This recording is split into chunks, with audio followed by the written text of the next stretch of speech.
Hello friends, welcome back to our YouTube channel next current. स्वागत है आप सभी का हमारे यूट्यूब चैनल नेक्स्ट करंट पर। आज है 17 सितंबर 2021 और 17 सितंबर 2021 के जो भी करंट अफेयर्स के इम्पोर्टेंट क्वेश्चंस होंगे उन सभी को मैं यहाँ डिस्कस करूँगा और सभी क्वेश्चन से रिलेटेड आपको फैक्ट भी बताता हुआ चलूँगा। आप आज की वीडियो की PDF फाइल हमारे टेलीग्राम ग्रुप से डाउनलोड कर सकते हैं। टेलीग्राम ग्रुप का लिंक आपको वीडियो के डिस्क्रिप्शन में दिया गया है, आप वहां से हमें ज्वाइन कर सकते हैं। साथ ही साथ डेली आप हमें कुछ में भी पार्टिसिपेट कर सकते हैं। हमारा कुछ डेली होता है मॉर्निंग में और इवनिंग में, तो आप हमें कुछ में भी पार्टिसिपेट कर सकते हैं हमारे साथ। और अगर आपने अभी तक हमारे चैनल सब्सक्राइब नहीं किया है तो आज ही हमारे चैनल को सब्सक्राइब करें और साथ में नोटिफिकेशन बेल को भी प्रेस करें ताकि आपको सभी वीडियो के नोटिफिकेशन मिलते रहें। तो चलिए शुरू करते हैं आज का अपना पहला क्वेश्चन है, हाल ही में पेप्सिको ने किस राज्य में अपना ग्रीन फील्ड फूड प्लांट चालू किया? तो ये जो ग्रीन फील्ड फूड प्लांट है ये पेप्सिको ने कहाँ पे चालू किया? उत्तर प्रदेश राज्य में। ऑप्शन डी, उत्तर प्रदेश के मथुरा में यह फूड प्लांट स्थापित किया गया है। पेप्सिको जो है ये शीतल पेय और पैकेज फूड कंपनी है जिसने 15 सितंबर को इस प्लांट को स्थापित किया, चालू किया। और ये जो प्लांट था वो 814 करोड़ की लागत से बनाया गया है। ये जो संयंत्र है इसका उद्घाटन उत्तर प्रदेश के मुख्यमंत्री योगी आदित्यनाथ ने किया। फूड प्लांट भारत में विनिर्माण क्षेत्र में पेप्सिको का सबसे बड़ा ग्रीन फील्ड निवेश है और इसका उपयोग लेज के आलू के चिप्स बनाने के लिए किया जाएगा। यह प्लांट पेप्सिको के सतत त्वरित विकास को बढ़ावा देने के दर्शन को रेखांकित करता है। इसकी 29 एकड़ में निर्मित सुविधा में कम से कम 30% महिलाओं को रोजगार देने की भी योजना है। अब ये उत्तर प्रदेश में शुरू हुआ, तो आइए उत्तर प्रदेश के बारे में जानते हैं। ये है आपका उत्तर प्रदेश जिसकी राजधानी लखनऊ, वहाँ के मुख्यमंत्री योगी आदित्यनाथ, राज्यपाल आनंदीबेन पटेल।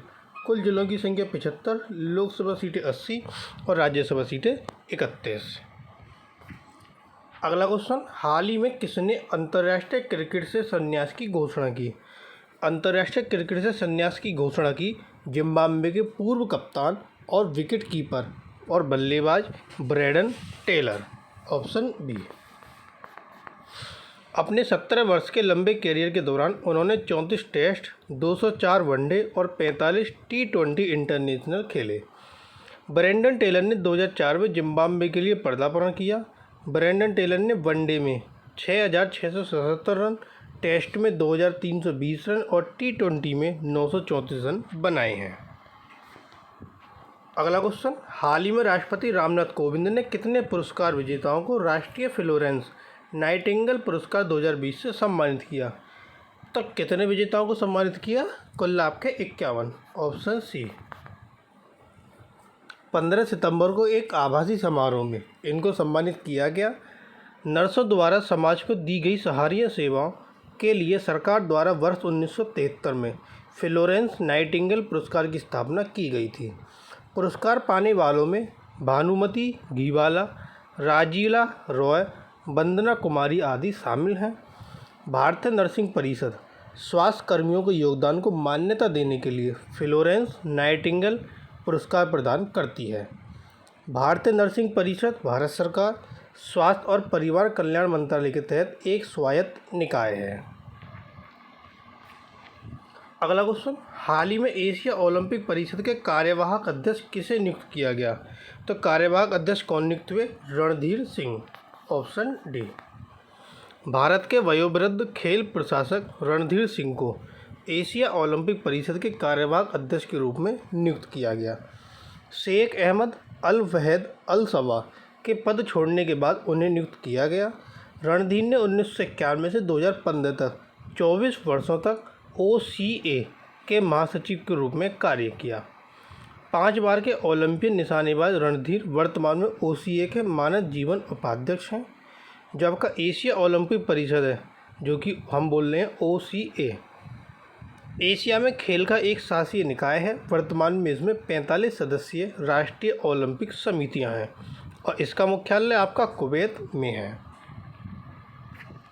अगला क्वेश्चन, हाल ही में किसने RMI और RMI इंडिया के समर्थन से शून्य पहल को लॉन्च किया? RMI Rocky mountain institute. तो यह पहल शुरू की है नीति आयोग ने। Option D. यह उपभोक्ताओं और उद्योगों के साथ कार्य करके शून्य प्रदूषण वितरण वाहनों को बढ़ावा देने की एक पहल है। अभियान का उद्देश्य शहरी डिलीवरी सेगमेंट में इलेक्ट्रिक वाहनों को अपनाने में तेजी लाना और शून्य प्रदूषण वितरण के लाभों के बारे में उपभोक्ता जागरूकता पैदा करना है। अभियान के हिस्से के रूप में अंतिम मील की डिलीवरी के लिए इलेक्ट्रिक व्हीकल में बदलाव की दिशा में उद्योग के प्रयासों को पहचानने और बढ़ावा देने के लिए एक कॉरपोरेट ब्रांडिंग और प्रमाणन कार्यक्रम शुरू किया जा रहा है। और नीति आयोग ने इसको क्या किया, लॉन्च किया है। तो नीति आयोग की स्थापना हुई थी 1 जनवरी 2015 को। इसका मुख्यालय है नई दिल्ली में और नीति आयोग के अध्यक्ष होते हैं प्रधानमंत्री, जो कि हैं नरेंद्र मोदी। अगला क्वेश्चन, हाल ही में किस राज्य ने स्थानीय निकाय उपचुनाव में ओबीसी कोटा के लिए अध्यादेश जारी करने का निर्णय लिया? तो यह निर्णय किस राज्य ने लिया? यह लिया महाराष्ट्र ने। Option B. महाराष्ट्र सरकार ने आरक्षण पर सर्वोच्च न्यायालय द्वारा अनिवार्य 50% की सीमा को पार किए बिना आगामी उपचुनाव में ओबीसी कोटा देने के लिए एक अध्यादेश लाने का निर्णय लिया। आरक्षण उस निर्वाचन क्षेत्र में जनसंख्या पर आधारित होगा जहां उपचुनाव निर्धारित हैं। नगर निकाय और जिला परिषद के चुनावी वार्डों में ओबीसी को 27% आरक्षण मिलता है। अब महाराष्ट्र ने यह निर्णय लिया, तो आइए महाराष्ट्र के बारे में जानते हैं। ये है आपका महाराष्ट्र, जिसकी राजधानी मुंबई। वहाँ के मुख्यमंत्री उद्धव ठाकरे, राज्यपाल भगत सिंह कोश्यारी। कुल जिलों की संख्या 36, लोकसभा सीटें 48 और राज्यसभा सीटें 19। अगला क्वेश्चन, हाल ही में दक्षिण कोरिया की किस कंपनी ने उन्नत सॉफ्टवेयर प्रौद्योगिकी साझा करने के लिए HCL के साथ सहयोग किया? तो दक्षिण कोरिया की वो कौन सी कंपनी है? वह आपकी Handcom Incorporated. Option D. HCL technology ने उन्नत सॉफ्टवेयर प्रौद्योगिकी समाधान साझा करने और विदेशी विस्तार के लिए एक आपसी ब्रिज हेड स्थापित करने के उद्देश्य से दक्षिण कोरिया सॉफ्टवेयर कंपनी हैंडकॉम इनकॉर्पोरेटेड के साथ समझौता किया। HCL टेक्नोलॉजी भारत में हैंडकॉम के अनुसंधान और विकास केंद्र में सॉफ्टवेयर विकास के लिए प्रशिक्षण का समर्थन करेगी। दोनों कंपनियां वैश्विक बाजार विस्तार पर सहयोग करने की भी योजना बना रही हैं। अब दक्षिण कोरिया ने समझौता किया, तो दक्षिण कोरिया के बारे में जानते हैं। ये आपका दक्षिण कोरिया, जिसकी राजधानी है सियोल। वहाँ की जो मुद्रा है आपकी कोरियन रिपब्लिक वॉन। वहाँ के जो आपके राष्ट्रपति मून जे इन, ये राष्ट्रपति, ये हैं वहाँ के प्रधानमंत्री किम बू यूंग। और ये क्या है, दक्षिण कोरिया का आपका फ्लैग। अगला क्वेश्चन, हाल ही में किस भारतीय स्टार्टअप को 100+ एक्सेलरेटर ग्लोबल प्रोग्राम में शामिल किया गया? तो वह कौन सा भारतीय स्टार्टअप है? वह आपका freight fox. Option D. Freight fox एक विनिर्माण रसद प्रौद्योगिकी स्टार्टअप है। इसको 100+ एक्सेलरेटर्स ग्लोबल प्रोग्राम के वैश्विक 2021 कोहोर्ट के लिए अर्हता प्राप्त की है। 2018 में लॉन्च किया गया 100+ एक्सेलरेटर प्रोग्राम सबसे अधिक दबाव वाले वैश्विक स्थिरता मुद्दों पर कार्य करने वाले स्टार्टअप के लिए एक त्वरित कार्यक्रम है। कार्यक्रम को Anheuser Busch InBev, Coca Cola company, Unilever और कोलगेट द्वारा क्यूरेट किया गया है। अगला क्वेश्चन, हाल ही में भारत में शहरी नियोजन क्षमता में सुधार पर एक रिपोर्ट किसने जारी की? तो शहरी नियोजन क्षमता में सुधार पर रिपोर्ट जारी की नीति आयोग ने। Option D. रिपोर्ट कब जारी हुई? 16 सितंबर को जारी हुई। रिपोर्ट में शहरी नियोजन के विभिन्न पहलुओं पर सिफारिशों का एक सेट शामिल है, जैसे स्वस्थ शहरों की योजना बनाने के लिए हस्तक्षेप, शहरी भूमि का इष्टतम उपयोग, मानव संसाधन क्षमताओं को बढ़ाना आदि। नीति आयोग ने अक्टूबर 2020 में इसके लिए एक सलाहकार समिति का गठन किया।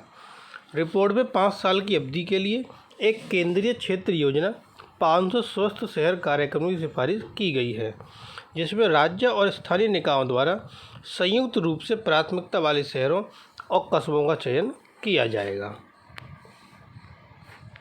अगला क्वेश्चन, हाल ही में वोडाफोन आइडिया ने किस राज्य में आपदा प्रबंधन प्राधिकरण और सेलटेक के साथ भागीदारी की? तो ये भागीदारी किस राज्य में की? ये की आंध्र प्रदेश में। Option B. वोडाफोन आइडिया ने आपदाओं पर वास्तविक समय पर नागरिकों को सचेत करने के लिए पहली सेल प्रसारण आधारित सार्वजनिक चेतावनी प्रणाली शुरू करने के लिए आंध्र प्रदेश राज्य आपदा प्रबंधन प्राधिकरण और सेल्टिक के साथ भागीदारी की। सेल्टिक की अत्याधुनिक सेल ब्रॉडकास्ट एंटिटी और उसके सेल ब्रॉडकास्ट सेंटर राज्य में वोडाफोन आइडिया के नेटवर्क पर आपातकालीन चेतावनी अलर्ट देंगे। वोडाफोन आइडिया राज्य का पहला दूरसंचार सेवा प्रदाता है जो common alerting protocol complaint integrated public alert and warning system का समर्थन करता है।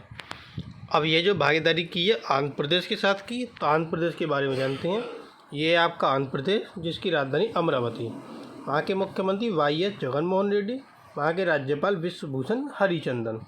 कुल जिलों की संख्या 13, लोकसभा सीटें 25 और राज्यसभा सीटें 11। अगला क्वेश्चन, ओजोन परत के संरक्षण के लिए अंतर्राष्ट्रीय दिवस कब मनाया जाता है? तो ओजोन परत के लिए संरक्षण के लिए जो अंतर्राष्ट्रीय दिवस है वह 16 सितंबर को मनाया जाता है, ऑप्शन सी। यह ओजोन परत के अपक्षय के बारे में लोगों में जागरूकता फैलाने और इसे संरक्षित करने के संभावित समाधानों की खोज करने के लिए मनाया जाता है। इस वर्ष जो यह दिवस मनाया गया, इसकी थीम थी Montreal protocol keeping us our food and vaccine cool. यह इस वर्ष की इसकी थीम थी। अगला क्वेश्चन, हाल ही में मालाबार गोल्ड एंड डायमंड्स किस राज्य में एक सोने और हीरे के आभूषण निर्माण इकाई की स्थापना करेगा? तो मालाबार गोल्ड एंड डायमंड जो स्थापना करेगा वह करेगा तेलंगाना राज्य में, जहाँ पर सोने और हीरे के आभूषण की क्या होगी, निर्माण होगा, ऑप्शन डी तेलंगाना। 750 करोड़ रुपए के अनुमानित निवेश से तेलंगाना में एक रिफाइनरी के साथ सोने और हीरे के आभूषण निर्माण इकाई की स्थापना मालाबार गोल्ड एंड डायमंड करेगा। इस नए निवेश से राज्य में करीब 2500 लोगों के लिए रोजगार का सृजन होगा। मालाबार ग्रुप के पहले से ही दुनिया भर में 260 ज्वेलरी के स्टोर हैं। अब तेलंगाना में यह स्थापना होगी, तो तेलंगाना के बारे में जानते हैं। ये है आपका तेलंगाना जिसकी राजधानी हैदराबाद। वहाँ के मुख्यमंत्री के चंद्रशेखर राव, वहाँ की राज्यपाल डॉक्टर तमिलिसाई सुंदरराजन। कुल जिलों की संख्या 33, लोकसभा सीटें 17 और राज्यसभा सीटें 7। अगला क्वेश्चन, हाल ही में किस देश के कीट विज्ञानियों ने एक मक्खी की प्रजाति का नाम RuPaul the titan of drag queens के नाम पर रखा? तो यह किस देश के विज्ञानियों ने रखा? यह रखा ऑस्ट्रेलिया देश के विज्ञानियों ने, ऑप्शन ए। नई प्रजाति जिसे अब रूपॉल फ्लाई कहा जा रहा है, ओप्लूमा नामक एक नए ऑस्ट्रेलिया जीन्स का हिस्सा है, क्योंकि वे जंगल के फर्श के चारों ओर घूमने वाले छोटे रत्न की तरह दिखते हैं और उनके पेट के नीचे एक विशिष्ट कांटा टक होता है। ऑस्ट्रेलिया के Commonwealth Scientific and Industrial Research Organisation के ब्रायन लेसार्ड, जिन्हें वैज्ञानिक हलकों में ब्राई द फ्लाई गाय के रूप में जाना जाता है, प्रजातियों के नामकरण के लिए जिम्मेदार हैं। रूपॉल मक्खी हाल ही में CSIRO means Commonwealth Scientific and Industrial Research Organisation द्वारा नामित 150 नई प्रजातियों में से एक है। ऑस्ट्रेलिया में इसका नाम रखा गया, तो ऑस्ट्रेलिया के बारे में जान लेते हैं। ये है आपका ऑस्ट्रेलिया जिसकी राजधानी है कैनबर्रा। ऑस्ट्रेलिया की मुद्रा ऑस्ट्रेलियन डॉलर। वहाँ के जो आपके प्रधानमंत्री हैं स्कॉट मॉरिसन, वहाँ के जो आपके मुख्य डिप्टी मतलब उप प्रधानमंत्री हैं वो हैं आपके माइकल मैककॉर्मैक। और ये क्या है आपका ऑस्ट्रेलिया का फ्लैग। अगला क्वेश्चन, हाल ही में किस राज्य के मुख्यमंत्री ने 24 मंत्रियों को अपने मंत्रिमंडल में शामिल किया? तो 24 मंत्रियों को अपने मंत्रिमंडल में शामिल किया गुजरात के मुख्यमंत्री भूपेंद्र पटेल ने, ऑप्शन डी। राज्यपाल आचार्य देवव्रत ने 10 कैबिनेट मंत्री और 14 राज्य मंत्रियों को शपथ दिलाई, जिनमें 5 स्वतंत्र प्रभार वाले राज्य मंत्री शामिल हैं। इनमें से कैबिनेट मंत्री के रूप में शपथ किसने ली? राजेंद्र त्रिवेदी, जीतू वाघानी, ऋषिकेश पटेल, पूर्णेश मोदी, राघवजी पटेल, कन्हूभाई देसाई, किरण सिंह राणा, नरेश पटेल, प्रदीप परमार और हरजू सिंह चौहान। 9 राज्य मंत्री मुकेश पटेल, निमिषा सुधार, अरविंद रैयानी, कोवै डिंडोर, कीर्ति सिंह वाघेला, गजेंद्र सिंह परमार, RC मकवाना, विनोद मोडिया और देवा मालम शामिल हैं। अब गुजरात में इनको शपथ दिलाएगी, तो गुजरात के बारे में जान लेते हैं। ये है आपका गुजरात जिसकी राजधानी गांधीनगर। गुजरात के मुख्यमंत्री भूपेंद्र पटेल, गुजरात के राज्यपाल आचार्य देवव्रत। कुल जिलों की संख्या 33, लोकसभा सीटें 26 और राज्यसभा सीटें 11। अगला क्वेश्चन, हाल ही में रक्षा मंत्रालय ने एनसीसी की व्यापक समीक्षा के लिए किसकी अध्यक्षता में एक उच्च स्तरीय समिति का गठन किया? तो ये उच्च स्तरीय समिति का गठन हुआ वैजयंत पांडा की अध्यक्षता में, ऑप्शन सी। यह बदले हुए समय में इसे और अधिक प्रासंगिक बनाने के लिए राष्ट्रीय कैडेट कोर यानी कि एनसीसी की व्यापक समीक्षा के लिए है। टीम इंडिया के पूर्व कप्तान एम एस धोनी और महिंद्रा ग्रुप के चेयरमैन आनंद महिंद्रा समिति के सदस्यों में शामिल हैं। एनसीसी सबसे बड़ा वर्दीधारी संगठन है जिसका उद्देश्य युवा नागरिकों के बीच चरित्र, अनुशासन, धर्मनिरपेक्ष दृष्टिकोण और निस्वार्थ सेवा के आदर्शों का विकास करना है। एम एस धोनी पहले से ही प्रादेशिक सेना में मानद लेफ्टिनेंट कर्नल के पद पर हैं। उन्हें भारतीय सेना की प्रतिष्ठित पैराशूट रेजिमेंट में भी प्रशिक्षित किया गया था। अगला क्वेश्चन, हाल ही में टाइम्स पत्रिका के 100 सबसे प्रभावशाली लोगों में किन्हें सूचीबद्ध किया गया? तो टाइम्स पत्रिका के 100 सबसे प्रभावशाली लोगों में जो सूचीबद्ध किया गया और वो सूचीबद्ध हुए नरेंद्र मोदी, ममता बनर्जी और आधार पूनावाला, यानी कि इसका ऑप्शन डी सही होता उपरोक्त सभी। प्रधानमंत्री नरेंद्र मोदी, पश्चिम बंगाल की मुख्यमंत्री ममता बनर्जी और पुणे में सीरम इंस्टीट्यूट ऑफ इंडिया के सीईओ आधार पूनावाला को टाइम्स पत्रिका के 100 सबसे प्रभावशाली लोगों में सूचीबद्ध किया गया। अमेरिकी राष्ट्रपति जो बाइडेन, अमेरिकी उपराष्ट्रपति कमला हैरिस, पूर्व अमेरिकी राष्ट्रपति डोनाल्ड ट्रंप और तालिबान सरकार के अफगानिस्तान के डिप्टी प्रधानमंत्री अब्दुल गनी बरादर भी नेताओं की सूची में शामिल थे। टाइम्स पत्रिका 100 सबसे प्रभावशाली लोगों की सूची को 6 प्रमुख श्रेणी पायनियर, कलाकार, लीडर, आइकन, टाइटन और इनोवेटर में विभाजित किया गया है। प्रत्येक श्रेणी में दुनिया भर के व्यक्तियों की एक सूची है। तो ये थे आपके आज के करंट अफेयर्स के इंपॉर्टेंट क्वेश्चन। अब आता है क्वेश्चन ऑफ द टुडे। आज का प्रश्न है, इसका आंसर आपको कमेंट बॉक्स में देना है। हाल ही में भारतीय वायुसेना किस झील पर एक एयर शो आयोजित करेगी? तो कौन सी झील होगी जिस पर एयर शो आयोजित होगा? तो 4 ऑप्शन आपको दिए गए, एक आंसर आपको हमें कमेंट बॉक्स में बताना है। और जो कल क्वेश्चन पूछा गया था कि हाल ही में भारत यूपीआई को किस देश के पे नाउ के साथ लिंक करेगा? तो भारत अपने देश के यूपीआई को सिंगापुर देश के पे नाउ, ये जो पे नाउ है ये आपका सिंगापुर का है, सिंगापुर देश के पे नाउ के साथ लिंक करेगा। तो ये थे आपके आज के करंट अफेयर्स के इंपॉर्टेंट क्वेश्चन। अगर आपको वीडियो पसंद आए तो प्लीज़ वीडियो को लाइक, कमेंट और शेयर जरूर करें। अगर आपने अभी तक हमारे चैनल सब्सक्राइब नहीं किया है तो आज ही हमारे चैनल को सब्सक्राइब कर नोटिफिकेशन बेल को जरूर प्रेस करें ताकि आपको सभी वीडियो के नोटिफिकेशन मिलते रहें।